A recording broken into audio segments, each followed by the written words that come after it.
నమస్తే, welcome to our channel. రైతే రాజ్ అంటారు. అలాంటి రైతు పొలంలోకే మనం వచ్చాము. ఇక్కడైతే ఈయన వరి పండించారు. ఈ రైతు అయితే ఇంతకుముందు వరదలు వచ్చాయి, నష్టాలు అయితే జరిగాయి.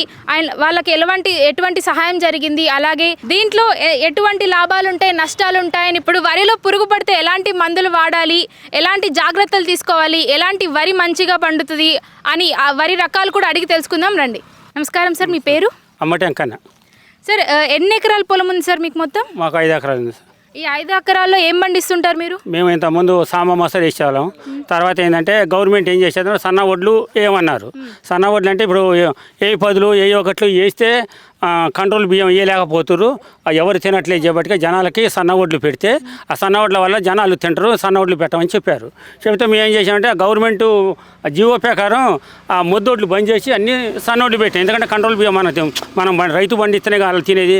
పనికిరాని వడ్లు పండిస్తే ఏమైందంటే గొడ్ల మేతకి, బరిగొడ్లకి మేతకి పోతుంది. ఇది మనం తినాలంటే ఏంటంటే సన్న వడ్లు పెట్టాలి. సన్న వడ్లు పెట్టినప్పుడు అందరికి కూడా లాభదాయకం అవుతుంది.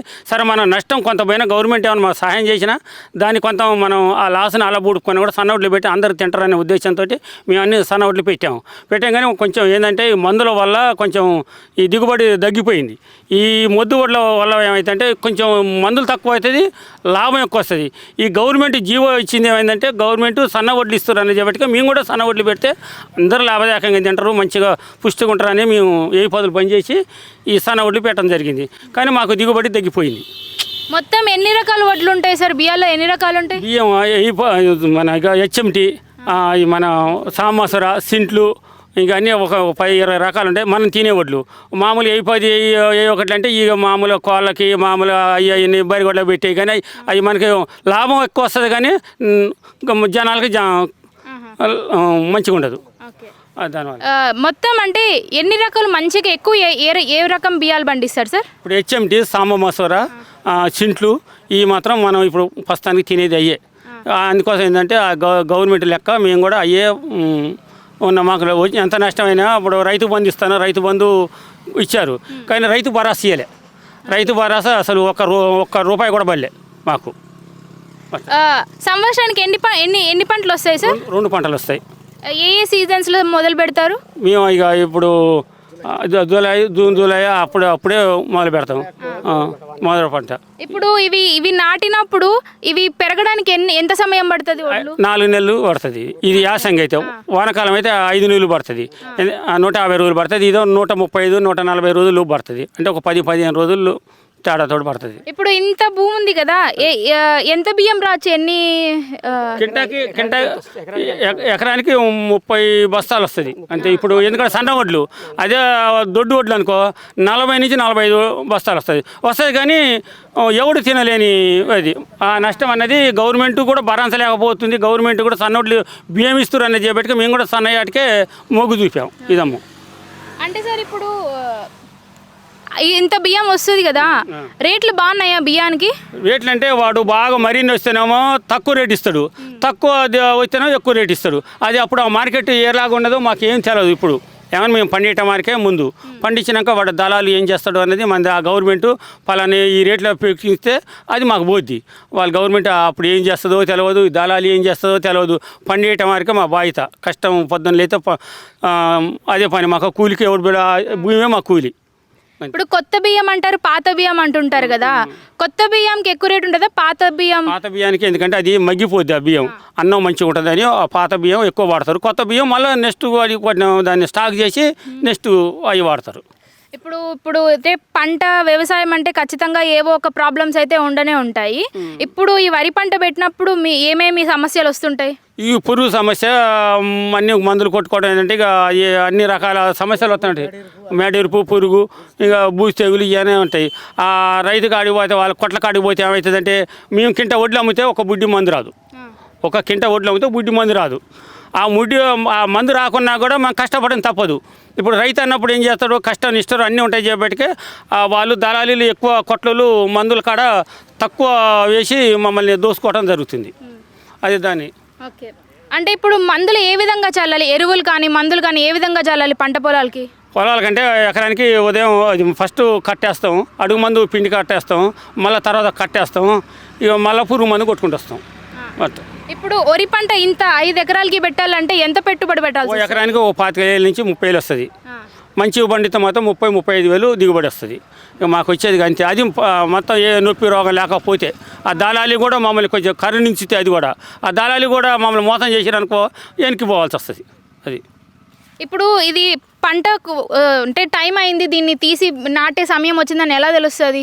ఎలా అంటే మాకు 30 రోజులు, అది 30 రోజుల నుంచి 25 రోజులు ఆ మధ్యన నాటు పెట్టిన కాడి నుంచి మళ్ళీ మేము నాటేద్దానికి 25 నుంచి 30 రోజులకి వేస్తాం. అది కోత అంటే ఇక మామూలుగా ఎర్రబడ్డాక కోసేస్తాం అంతే. ఇప్పుడు మీరు చెప్పారు కదా అట్లా దీనికి పురుగు పడినప్పుడు మందులు వేస్తారని, ఏ మందు వాడతారు మీరు?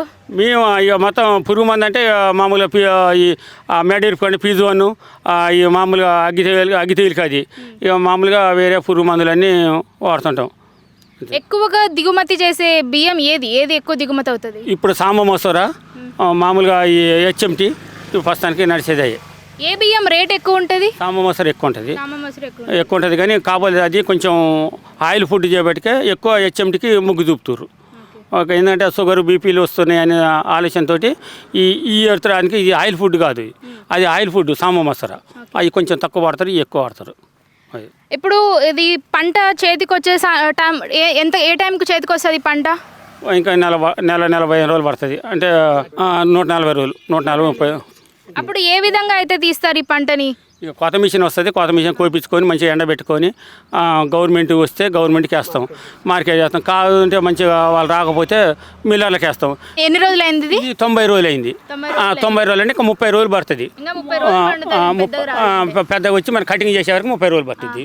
ఆ 30 రోజుల తర్వాత కటింగ్ చేసేస్తాం. చేసి అప్పుడు మార్కెట్గా ఇక్కడ దేనికో ఒకదానికి పంపించేస్తుంటాం. ఎందుకంటే గవర్నమెంట్ వచ్చిందనుకో వాళ్ళకి ఇచ్చేస్తాం. గవర్నమెంట్ కూడా అందుబాటులో లేనప్పుడు ఆ మిల్లర్లకి ఇస్తాం. నీళ్ళు ఎంత అని పెడతారు సార్ దీనికి? నీళ్ళు మోటార్ల ద్వారా పెడుతున్నాం. మోటార్ల ద్వారా రోజుకి ఎలా తెలుస్తుంది మీకు? అంటే ఇలా దగ్గిపోయినప్పుడల్లా పెడుతుంటాం, దగ్గిపోయినప్పుడు వదిలేస్తుంటాం అంతే. ఇలా పెట్టి వదిలేయాలి. వదిలేయాలి అంతే. ఇక ఒకవేళ తక్కువ ఉన్నప్పుడు పెడతాం, ఎక్కువ ఉన్నప్పుడు బంద్ చేసుకుంటాం అట్లా. అంటే సార్ ఎలా తెలుసు అంటే ఇది మడి కదా, పురుగులు అవన్నీ పురుగులు అంటే మేము వచ్చి రోజు వచ్చి చూసుకుంటాం. చూసుకున్నప్పుడు ఏమైందంటే ఇగో ఇక్కడ మచ్చ ఉందండి, ఇంకో ఈ మచ్చ ఇగో ఈ మచ్చ ఉంది, ఇది అగ్గి తెగులు అంటారు. ఈ అగ్గి తెగులకి ఏం చేయాలి మనం? కాంటాపేసు, బూజు తెగులు కాంటాపేసు కొట్టాలి, అగ్గి తెగులు పీజోను ఇలాంటివి ఇవి చూసుకుంటూ మనం ఎప్పుడూ దీని మీద చెత్త పెట్టి ఉంటాం. ఉన్నప్పుడు ఏమైందంటే ఆ పంటకి ఈ కంకి మీద ఎఫెక్ట్ పడదు. మనం ఇవన్నీ చూసుకుంటే ఈ కంకి మీద ఎఫెక్ట్ పడకుంటూ వస్తుంది. ఇంకో దీనికి మచ్చ ఉంది, దీనికి ఏదైనా ఫీజు కొట్టాలి. ఈ ఫీజు కొట్టుకుంటే తెలవనోడు ఏం చేస్తాంటే ఇది ఏందో లే మచ్చ అనుకుంటారు. ఈ మచ్చ ఏంది అనుకుంటే ఇది ఏమైందంటే కంకి మీద పడిపోద్ది. ఆ కంకి మీద పడి తాలైపోద్ది. ఆ తాలు కాకుండా ఉండాలంటే ఈ పైన వచ్చే ఆకుని చూసుకుంటే అది తెలిసిపోద్ది. వరికి అతిపెద్ద ప్రమాదకరమైనది ఏంటి? ప్రమాదం అంటే ఈ దోమ మొత్తం వచ్చి పంట చేతికి వచ్చే ఆ టైంలో దోమ వచ్చేస్తుంది. దోమ వచ్చినప్పుడు లాకరో ఏదో ఒకటి తీసుకొచ్చి మామూలుగా ఉన్న గవర్నమెంట్ ఇచ్చిన మందులో కొట్లలో పోయి ఏదో ఒకటి తీసుకొచ్చి వాడు ఇచ్చిన దాన్ని మేము వచ్చి కొడతాం. అతి ప్రమాదమైనది దోమే. ఎరువులు వేస్తారా సార్ వారికి? ఇక ఓన్లంటే గేదెలు కూడా తక్కువ, ఏమైనా మందులతో పండుతాయి. ఇన్నాళ్ళు గేదెలు బాగా ఉండి తోలుకునేది, ఇది తగ్గుతుంది. ఇప్పుడు ఏమైనా గేదెలు తగ్గినాయి. గేదెలు తగ్గటం వల్ల ఏమేం చేస్తున్నామంటే దీన్ని మేము మామూలుగా ఎరువుతోటే వీటితోటి మామూలుగా. ఏం ఎరువు వాడతాడు సార్? మేము ఏమైనా ఇక అడుగు మందు మామూలుగా 20 ఇక ఇవన్నీ వాడుతుంటాం. అవి ఏ మందు వాడితే ఎక్కువ ఫలితాలు దొరుకుతాయి?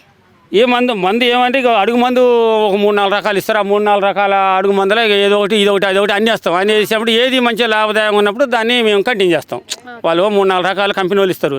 ఇచ్చినప్పుడు అంటే దీనికి కొంత వేస్తాం, దానికి కొంత వేస్తాం. వేసినప్పుడు అది బాగుంటేనేమో మళ్ళీ దాన్ని వాడతాం, బాగలేకపోతే దీన్ని వాడతాం. ఇంకంతగా చూసే వాడటం. ఇప్పుడు వర్షాలు పడితే ప్రమాదమే కదండి ఇది వరి పంట. అంటే పెద్ద తుఫాను వచ్చినప్పుడు మొత్తం కొట్టకపోయినా గవర్నమెంట్ ఏమి ఇవ్వలేదు. ఆ నష్టం మా మీద పడిపోద్ది. ముందుసారి వరదలు అయితే వచ్చాయి కదా, అప్పుడు నష్టం జరిగిందా మీకు? మొత్తం కొట్టపోయినాయండి. అప్పుడు మొత్తం మునిగిపోయినాయి. ఎవరిచ్చారు ఏదో అక్కడ వచ్చారు అట్లా చూసుకుర్రు. ఎకరానికి 10,000 రూపాయలు చొప్పున అట్టు ఇచ్చారు, లేదనిపించుకొని వెళ్ళిపోయారు. నష్టపరిహారం మీకు అయితే రాలేదా? రాలే నష్టపరిహారాలు పడాలి. ఇప్పుడు పొలం ఉన్న వాళ్ళకి, భూములు ఉన్న వాళ్ళకి రైతు భరోసా ఇస్తామని చెప్పారు. మీకు వచ్చిందా రైతు భరోసా? రైతు మామూలుగా మన రుణమాఫీ వచ్చింది. రైతు భరోసా ఇంతవరకు కూడా వేసారు. ఏదో ఎకరన్నర వాళ్ళకి వేసారంట. 2-3 ఎకరాలు 4 ఎకరాలు ఉన్న వాళ్ళకి ₹1 కూడా రాలే. మేము బ్యాంకులో పోతే వచ్చిందని మేము ఎలా చెప్తారు? టీవీలు చెప్తే మేము బ్యాంకుకి పోతే ఆ బ్యాంకు వాళ్ళు రాలేదు అంటారు. అంతే, అదే పరిస్థితి. చేంజ్ చేయాలంటే వడ్డీ అవుతుంది. ఇంకా వడ్డీలు తీసుకొచ్చి పెట్టాల్సి వస్తుంది గవర్నమెంట్కి. వాళ్ళు దళాలు ఏ రకంగా చేస్తారో అదే రకంగా మేము వేయాల్సి వస్తుంది వడ్లు. అది వరి పెట్టే ముందర ఎలా చూసుకోవాలి? భూమి అంటే భూమి ఎట్లా పదునుగా ఉందా, పెట్టచ్చా అని ఎలా తెలుస్తుంది? అంటే అన్ని భూములకి అన్ని పంటలు సరిపోవు కదా, ఎలాంటి భూమిలో అయితే వరి మంచిగా పండుతుంది? ఎలా అంటే నల్ల భూమికి ఎక్కువ పండుతుంది. అయినా కానీ నల్ల భూమి అయినా అందరికి ఉండదు కదా, అది ఇక కొంచెం మిట్ట అది అని ఉండేసరికి ఏదన్నా ఏది పండినా కూడా దాన్ని మనం చేయని తప్పదు. మనకున్న భూమి అలాంటిది, ఒకరికి మంచిగా ఉంటుంది, ఒకటి అన్నీ ఒక రకంగా ఉండగా మేడం. ఇక ఏది ఎలాగున్నా మనం ఏంది తప్పుడు నాకు ఇది వచ్చింది అవతల ఉంది మంచిగా ఉంది అంటే అవతల ఉంది మనకి ఏమంటే ఇయ్యడు కదా, మన భూమినే మనం కంటిన్యూ చేసుకోవాలి, తప్పదు అది. అంటే ఏ రకమైన భూమిలో వరి అంటే ఈ పంట మంచిగా పండుతుంది? అంటే నల్ల భూమిలో ఎక్కువ ఉంటుంది. ఇక మామూలు భూమిలో అంటే కొంచెం తక్కువది, వాళ్ళకి 40 బస్తాలు అయితే మాకు 30-32 బస్తాలు ఆ రేంజ్లో వస్తుంది. వచ్చినా మన భూమి అయితే వదిలిపెట్టలేం కదా, మనకున్నది అది తప్పని పరిస్థితి. ఇప్పుడు వరి పెట్టే ముందర భూమి ఏమేమి చేస్తారు? మేము ఫస్ట్ దున్నుతాం, సాలియర్ వాళ్ళు దున్నుతాం, తర్వాత మళ్ళీ మంచిగా వేసి మళ్ళీ పిండి వేసుకుంటాం, పిండి కట్టలు వేసుకొని మళ్ళీ దున్నుతాం, దున్నినాక మళ్ళీ అప్పుడు నాటు పెట్టేస్తాం, పిండి కట్టలు వేసుకొని నాటు పెట్టేస్తాం. దీనికి మందులు ఏమేమి వేస్తారు సార్? ఫస్ట్ మన అడుగు మందు 20 కానీ 28 DAP అవి వేస్తాం అడుగున. తర్వాత యూరియా పొటాసు కలిపేస్తాం, పొటాసు యూరియా అవి వేస్తాం లాస్ట్కి. తర్వాత ఏంటంటే దోమ మందు అప్పుడే అతి ఎక్కువ ప్రమాదం కలేదు దోమ. ఆ దోమ వల్లే మందులు సరిపోలేక మేము కొంచెం వెనకబడిపోవటం కారణం కూడా అదే.